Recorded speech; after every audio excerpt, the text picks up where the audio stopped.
Start. महोदय, हमारी चेष्टा, हमारी कोशिश यही है कि जो भी हमारे पास है, चाहे अनाज, चाहे दूसरे साधन, उन सब का ऐसा बंटवारा हो कि सब तक पहुंचे और कष्ट सभी के कम हो। लेकिन जैसा मैंने कहा, इस समय बंटवारा इतना साधनों का नहीं है, इतना धन का नहीं है, इतना अनाज का नहीं है, जितना कमी का बंटवारा है। जिनके यहाँ कमी है, उस कमी में दूसरे लोग कैसे साथ दें, यह हमारे सामने प्रश्न है। मुझे आशा है कि हमारी सब जनता सबको समझेगी। हमने विकास के काम हाथ में लिए और जो शिक्षा फैली, जो नारी जाति आगे बढ़ी, जो यातायात में फर्क पड़ा और अन्य बहुत से उद्योग और जो दूसरे कार्यक्रम चले, उनसे बहुत बड़ा परिवर्तन आया।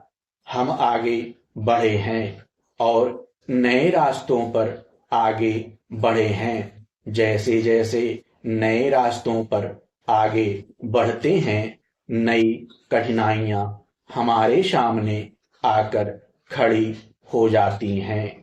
हमको मालूम है कि देश में चाहे अमीर हो, चाहे गरीब, कोई भी उन कठिनाइयों से आज वंचित नहीं है।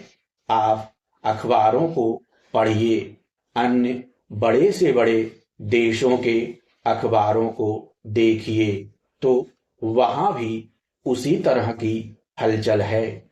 चाहे विद्यार्थियों की हलचल हो, चाहे दूसरी हलचलें हो, जाति भेद हो, भाषा हो, सभी देशों में लगभग कोई न कोई ऐसी समस्याएं खड़ी हुई हैं। तो हम भी अपनी समस्याओं को बहुत बढ़ाकर न देखें।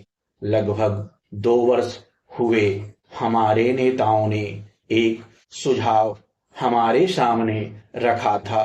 वह यह कि शिक्षा मातृभाषा में हो, विश्वविद्यालय तक मातृभाषा में हो, जिससे हमारी शिक्षा सब तक पहुंच सके, जिससे लोगों की जो बुद्धि की शक्ति है वह फूले और फले, मुक्त हो। लेकिन यह कब हो सकता है? अच्छी से अच्छी चीज भी कभी कभी खतरे से भरी होती है।